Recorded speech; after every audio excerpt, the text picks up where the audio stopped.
Thanks to Secretary Noem and the hard work of Tom Homan and all the brave men and women at DHS, our new Republican-controlled admin has produced the safest and most secure border our country has ever seen. Thank you very much for that.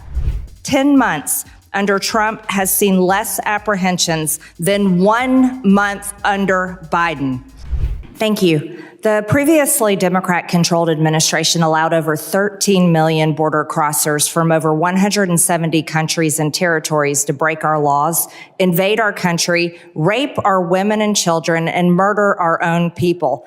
They set all-time records for the highest number of illegal aliens ever encountered in a single day at 14,500, in a single month at 370,000, and in a single year at 3 million, not including the known gotaways.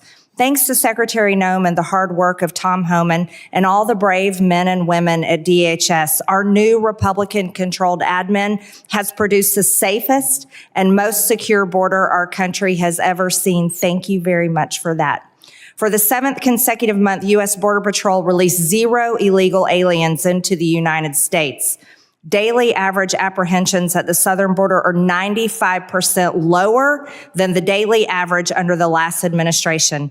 10 months under Trump has seen less apprehensions than 1 month under Biden. Since January 21 through the end of November, there have been 117,105 total enforcement encounters along the southwest border, which is nearly 40% less than the monthly average during the Biden administration. Meanwhile, there has been an 8,000 increase in death threats against ICE law enforcement. Secretary Noem, back in July, the department put out a press release titled "Worst of the Worst." Criminal proceedings begin in a case of transgender illegal alien accused of rape, child rape, not just rape, child rape of a 14-year-old boy in a sanctuary New York City bathroom. I wanted to highlight this case because it encapsulates so many different violent policies of Democrats. This is an increase in trans violence with their embrace of gender ideology, an egregious catch and release policy implemented under the last 4 years, and sanctuary cities that harbor criminal illegal alien monsters that have raped and murdered many Americans. Can you discuss further what you're facing in these sanctuary cities and the illegal alien monsters that have been released into American communities under the Biden administration? Yeah, unfortunately, Congresswoman, we arrest individuals like that every day because they're so prevalent on our streets because of what happened under the Biden administration. Every day we're able to go out and encounter and bring to justice individuals who are raping our children, murdering our mothers, our grandmothers, our families are devastated by them.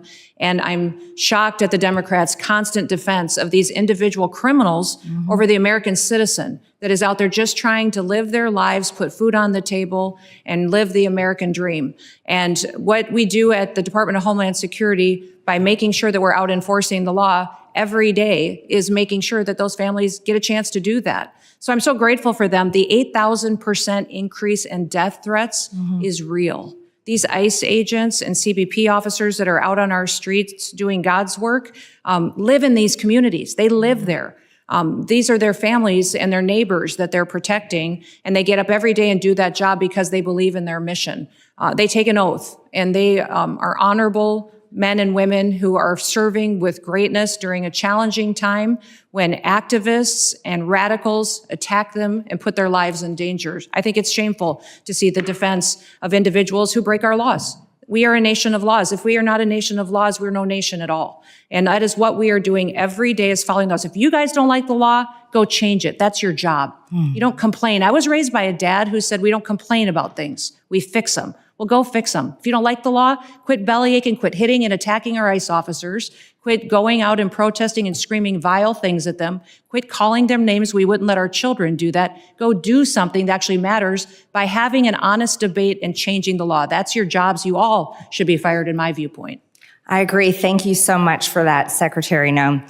Back in 2021, I was one of only 16 members who voted against the Allies Act of 2021, which increased the number of special immigrant visas for Afghan nationals and loosened vetting requirements for eligibility. This brought in over 76,000 Afghans.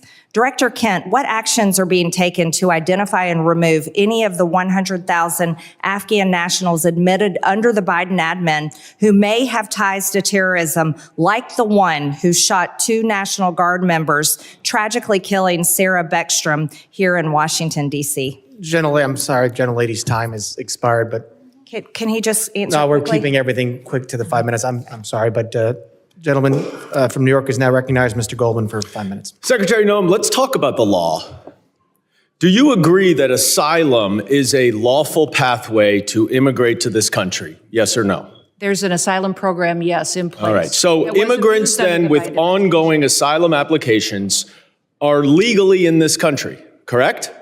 Excuse me, I'm sorry. Your question was? Immigrants with ongoing asylum applications are legally in this country. There are individuals in this country that have applications that And they are legally here because it's a lawful pathway, right? it's a lawful pathway. Okay, so And I if will- your department then deports anyone with an ongoing asylum application, you are violating the law, correct? Joe Biden left us with. I'm not asking about Joe Biden. I'm asking you a 1.5 specific million question. cases If your backlogged department asylum. deports anyone fact, with an the program- ongoing asylum application, The program you are was violating the greatly law. Is that violated. correct? It was greatly violated when they allowed I'm 1.5 asking million you. people to come I'm in and asking you. granted asylum applications. Why are you filibustering? Why by can't you ignoring answer the laws. question? It's a Because, simple Joe, question. your president If your department and your secretary deports did not anyone follow the law, with an ongoing those asylum applications application, you are violating the law. Isn't that correct? the asylum program was Okay. broken under the last. Mr. Chairman, I will reclaim my time. She's not answering the question. But the obvious answer is that yes, if you follow a lawful pathway, asylum is a lawful pathway. If you have an open asylum case, you are here lawfully. But the problem that we are seeing around the country is that you are not following the law. Don't tell us to change the law. If you don't like the asylum system, you change the asylum law. Bring it to us. We'll work with you. I think it needs to be changed. But you can't just decide that you're not going to follow the law, and asylum is a law, and deport people who have ongoing applications. Unfortunately, that is exactly what's happening. It's happening across the street from my office right in New York City. Numerous, thousands of people who have come to court appearances, have left them with open asylum applications, have been arrested. And then they've been shipped off and many deported. In September, one applicant was ripped away from his wife and small children after such a court appearance. And then this happened to his wife.